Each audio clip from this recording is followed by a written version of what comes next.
Suara Wong Desa. Assalamualaikum warahmatullahi wabarakatuh. Para sedulur, jumpa kembali dengan saya Jayudi, masih di acara Suara Wong Desa dan masih di channel Jayudi TV. Para sedulur, Wong Desa yang ingin ikut bersuara, Wong Desa yang memiliki suara yang mungkin sumbang ya, nggak jelas, tapi minimal Wong Jawa, Wong Desa yang ingin ikut menyumbangkan pikiran lah, itu istilahnya, walaupun kadang nggak jelas juga gitu. Oke para sedulur, hari ini saya mau jawab pertanyaan Lor. Ini ada pertanyaan dari saudara kita di kolom komentar ya. Duh, mohon maaf, ini lagi nggak enak badan Lor, batuk terus saya. Ini beliau bertanya, bagaimana menurut Jayudi tentang mitos orang yang selalu membawa bunga-bunga baik ke makam ataupun ke tempat-tempat yang lain lah, yang lain. Begini, untuk saudara penanya ya, bahwa banyak atau ada beberapa pendapat ya, ada yang memusyrikan kita memakai bunga, ada yang mengatakan tidak, dan itu terserah ya, terserah kita memilih yang mana. Kalau saya memilih yang tidak apa-apa. Kenapa? Karena saya berkaca kepada sejarah. Yang mengharamkan atau yang membid'ahkan itu mungkin ya tidak tahu sejarah ini mungkin ya, atau dia mempunyai dalil kan, biasanya ada dalilnya mereka itu ya. Dalil itu kan banyak macamnya, kita kan boleh milih yang mana kan gitu, nggak harus ikut lurus, itu kan nggak harus begitu kan. Nah, begini para sedulur, saya pernah baca sejarah, juga mendengar sejarah ya, dari almarhum bapak saya juga pernah cerita, karena kebetulan almarhum bapak saya juga pernah ya pesantren di Tebirang dulu masa mudanya ya. Beliau cerita bahwa kebiasaan dari para wali, terutama Wali Songo, itu setiap kali dia mengadakan acara kenduri ya, kenduri itu ada yang bilang kenduren, ada yang ya kumpulan makan-makan lah itu, nanti pulang Pak Besek gitu. Itu namanya kenduri. Kalau zaman dulu kan ada semacam tumpeng, semacam apa gitu, dimakan di situ, nah baru sisanya dibawa pulang begitu. Kalau sekarang kan tidak, udah di kota-kota, udah diplastikin, tinggal didoain terus dibawa. Kalau di tempat itu kita makan-makan snack aja kan gitu. Kalau dulu tidak, dibikin encek-encek, itu tempat dari pelepah pisang, dibikin kotak itu, terus ada daun pisangnya, pokoknya dihias bagus lah, pakai nasi, ada ingkung, ada gitu. Nah, kebiasaan Kanjeng Sunan ya, kebiasaan Wali Songo ini adalah setiap kali acara kenduri, beliau itu selalu menyiapkan kayak mangkok ya, zaman dulu kan belum ada mangkok ya, pokoknya kayak piring besar lah, apa kuci apa gimana ya zaman dulu ya. Itu bukan cuma satu, ada 3, ada 4 gitu, diberi bunga, airnya itu. Nah ini fungsinya adalah satu, untuk mengharumkan ruangan. Karena zaman dulu nggak ada minyak wangi seperti sekarang ini ya, bermerek-merek tidak. Kemudian buat nanti setelah makan kita cuci tangan. Nah karena dulu juga nggak ada sabun-sabun kayak sekarang mungkin ya. Nah dengan ada bunga itu, maka tangan-tangan kita yang amis bahasa Jawa ya, amis itu anyir, bekas ikan atau bekas ayam itu kan kita cuci tangan itu biar bersih. Itu. Nah, kemudian Kanjeng Sunan itu selalu mewajibkan bunga yang ditaruh di tempat itu, wadah itu, ada bunga telon, atau kalau orang Jawa bilang tuh kembang telon gitu. Ya walaupun itu bunga apa aja boleh, bunga setaman boleh, yang penting wangi-wangi ya. Tapi yang wajib tuh tiga bunga itu. Yang pertama adalah mawar, ya. Yang kedua kenongo, yang ketiga kantil. Jadi tiga itu, mawar, kenongo, kantil. Itu wajib harus ada di situ. Walaupun yang lain juga banyak ya, bunga apa saja boleh, tapi ketiga itu harus ada. Ternyata di situ ada filosofi yang ingin disampaikan oleh Kanjeng Sunan kepada masyarakat. Istilahnya itu apa ya? Menyelipkan dakwah lewat bunga. Itu nggak kepikiran kalau orang sekarang. Kalau orang sekarang ya yang penting ya bid'ah, haram, itu nggak boleh. Zaman Nabi nggak ada kan begitu. Tapi ini adalah trik sebenarnya oleh Kanjeng Sunan. Kenapa kok dia memasukkan tiga bunga, atau kalau istilah orang Jawa itu bunga telon, mawar, kenongo, kantil. Itu ada filosofi di situ. Mawar itu artinya adalah warna-warni uripe menungso. Gitu loh. Hidup manusia itu berwarna-warni. Mawar itu kan berwarna-warni hidup manusia itu. Ada yang jadi pedagang, ada yang jadi petani, ada yang jadi pengusaha, ada yang kuli, ada yang macam-macam. Itulah simbol dari mawar. Warna-warni uripe menungso. Hidup manusia itu berwarna-warni. Itu yang pertama. Kemudian kenongo. Kenongo itu artinya adalah kenongono, kenong ini. Boleh begitu, boleh begini. Terserah kita. Hidup itu terserah kita. Mau baik ya silahkan, mau buruk ya silahkan, ya. Karena kalau kita baik ada tempatnya nanti di surga, kita berbuat buruk ada tempatnya di neraka. Jadi kenongan terserah. Anda mau jadi apa saja terserah. Itu hak Anda. Tapi ada tanggung jawab di situ. Kalau Anda ingin surga ya Anda harus jadi orang baik. Kalau Anda ingin neraka ya silahkan mau berbuat apa kan gitu. Ada neraka, ada hukum di dunia. Nah, itu pilihan. Hidup itu adalah pilihan. Bisa juga Anda misalkan pilihan hidup Anda ingin jadi petani, ingin jadi pedagang, ingin jadi pengusaha, ingin jualan apa, itu kenong, boleh. Kenong ini terserah, boleh. Itu artinya kenong. Kemudian yang terakhir adalah kantil. Kantil itu artinya gumantil ing kersaning Allah. Jadi hidup manusia itu berwarna-warni. Ya. Mawar itu, kemudian kenong ini terserah Anda. Tapi hati kita tetap gumantil, bunga kantil, gumantil ing kersaning Allah. Berarti hati kita tetap kita menggantungkan diri dengan Tuhan. Gitu loh, menggantungkan diri kepada Allah. Nah, kemudian waktu itu setiap kali ada hajatan, setiap ada makan-makan itu Kanjeng Sunan selalu mengundang masyarakat setempat. Masyarakat setempat itu kan zaman itu belum Muslim, masih Buddha Hindu ya, Hindu Buddha itu masih. Dan ada aliran kepercayaan juga ada mungkin ya zaman dulu. Menghayat keyakinan kalau sekarang mungkin ada. Itu diundang makan-makan bareng.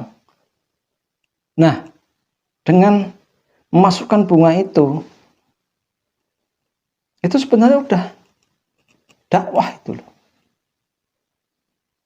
Warna-warni uripe manungso, warna-warni uripe manungso, kenongono kenong ini, tapi tetap gumantil ing kersaning Allah. Kita boleh jadi apa saja di dunia ini terserah kita, tapi hati kita tetap kita gantungkan kepada Allah. dengan bunga mereka nggak akan tersinggung, nggak tahu. Nanti dijelaskan begini. Orang kalau dikasih makan, Pak, makan bareng, itu kalau kita ngomong tuh didengarkan. Kalau kita udah nggak ngasih apa-apa, suruh datang kita kafir, kamu kafir, laknatullah. Ya yang malas ngapain? Udah datang capek-capek, dengar dakwah kok dikit-dikit kafir, itu nggak bener, ini nggak bener, bid'ah. Ya bubar orang. Saya yakin 100% saya. Kalau seandainya para Habib saat ini ya, Habib yang kasar seperti Habib Bahar bin Smith misalkan, itu kalau dia hidup di zaman dulu, di zaman para wali songo, nggak bakal dapat umat, ya. Teriak mengatakan, wah, ulama anjing, bahkan lebih dari anjing. Itu, aduh, nggak bakal dapat umat, gitu loh. Kalau yang dilakukan Kanjeng Sunan, ya semua, ya, bukan cuma Sunan Kalijaga, itu dengan setiap kali memotong kambing, ada acara apa, mulutan motong kambing, semua diundang, makan-makan.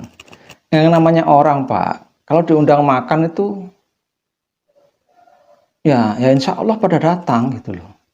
Ya kita ngambil contoh di masyarakat kita saja. Kita diundang kenduri, diundang selamatan, makan-makan, besek pulang. Penuh itu rumah. Tapi kalau giliran kita undang untuk gotong royong, untuk ada saja alasannya, yang apalah nggak datang itu. Ini perbedaannya, makanya jurus dari Kanjeng Sunan itu setiap kali ada acara, itu selalu makan-makan, memang makan-makan. Dari dulu, makanya tradisi NU sampai sekarang itu memang ya begitu, makan-makan isinya NU itu, Kak. Maulid, peringatan Maulid, mengumpulkan nasi, makan-makan. Rajaban, makan-makan. Mau puasa punggahan itu makan-makan. Mau lebaran malamnya itu makan-makan lagi. Itu memang tradisi dari Kanjeng Sunan. Kenapa? Karena dengan makan-makan itu kita bisa menyatu. Hati kita senang gitu loh. Nah, begitu pula Kanjeng Sunan. Begitu dia mengundang orang sekelilingnya, orang yang bukan muslim, kasih makan bareng-bareng, otomatis kan senang. Nah, dari situ dia kemudian menerangkan tentang bunga itu. Itu enggak, kamu kafir, kamu harus masuk Islam, kalau enggak kamu kafir, kamu neraka. Ya enggak begitu. Sedikit demi sedikit dengan kembang itu dia bisa berdakwah lewat kembang itu. Yang seperti saya jelaskan tadi ya. Jadi musyriknya di mana? Bid'ahnya di mana? Kan gitu. Ya memang itu tidak dilakukan oleh zaman Kanjeng Nabi, tidak dilakukan itu. Tapi kan cara berdakwah itu nggak harus sama persis Kanjeng Nabi, ya tidak loh. Mengikuti zaman.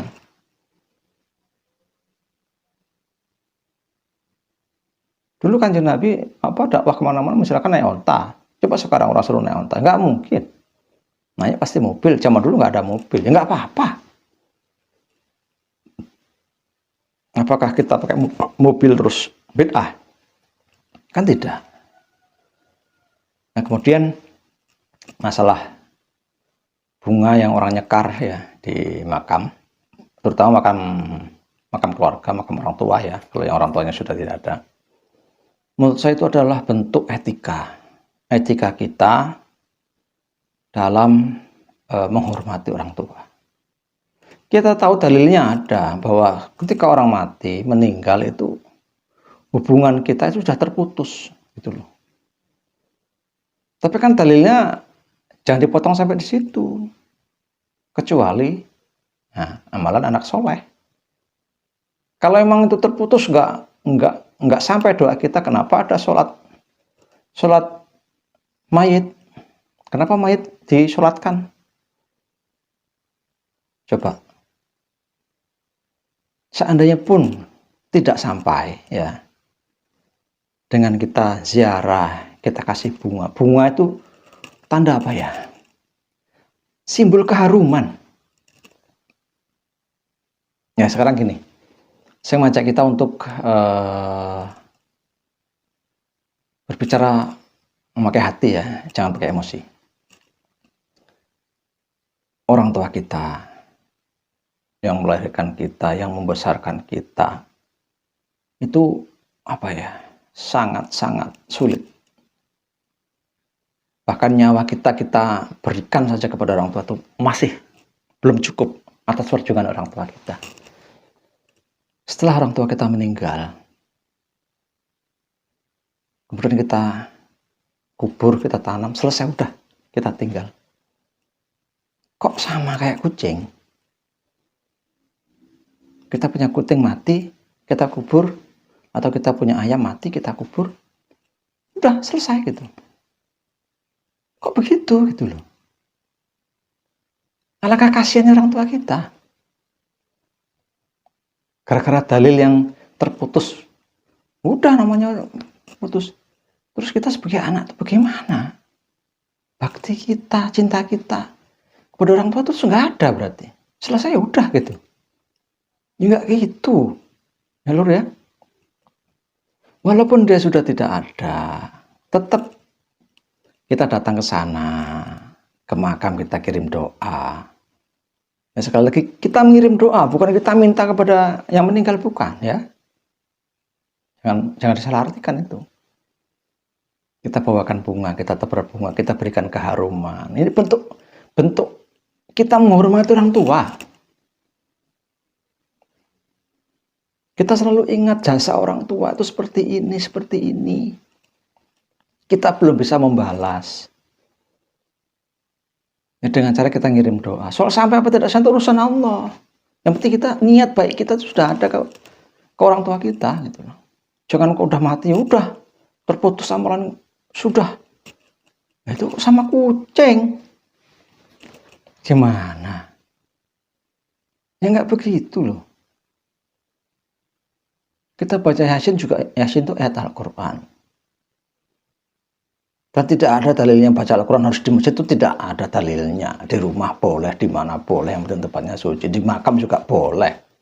Nggak ada dalil melarang, itu dalil yang perlu diragukan itu.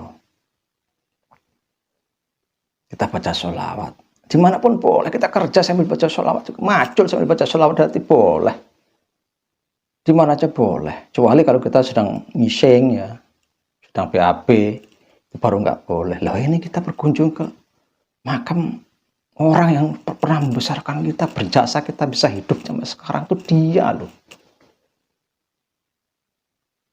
Jadi wajar kalau kita bacakan doa, kita bersihkan makamnya, kita kasih bunga biar simbol keharuman gitu kita kasih.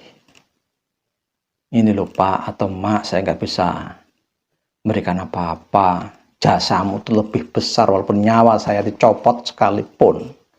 Gak bisa kita membalas jasa orang tua kita. Apalagi orang tua ibu ya, dia melahirkan kita itu nyawa taruhannya. Kok begitu udah meninggal kok ya udah kayak kita ngubur kucing.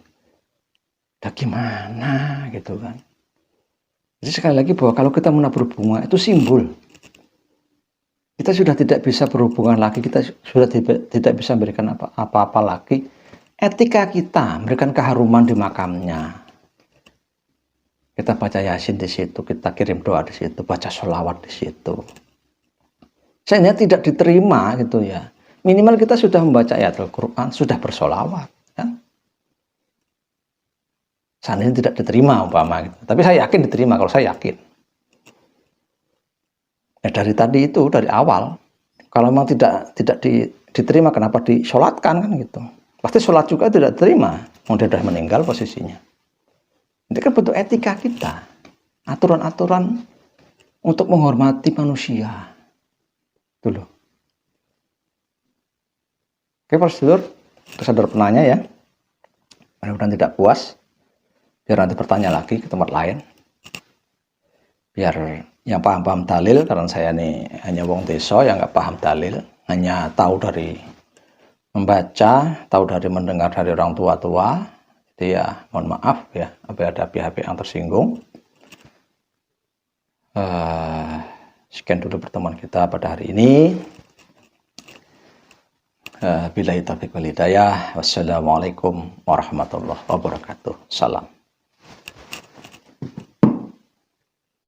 Jangan lupa like, comment and subscribe channel Kakudi TV. Terima kasih.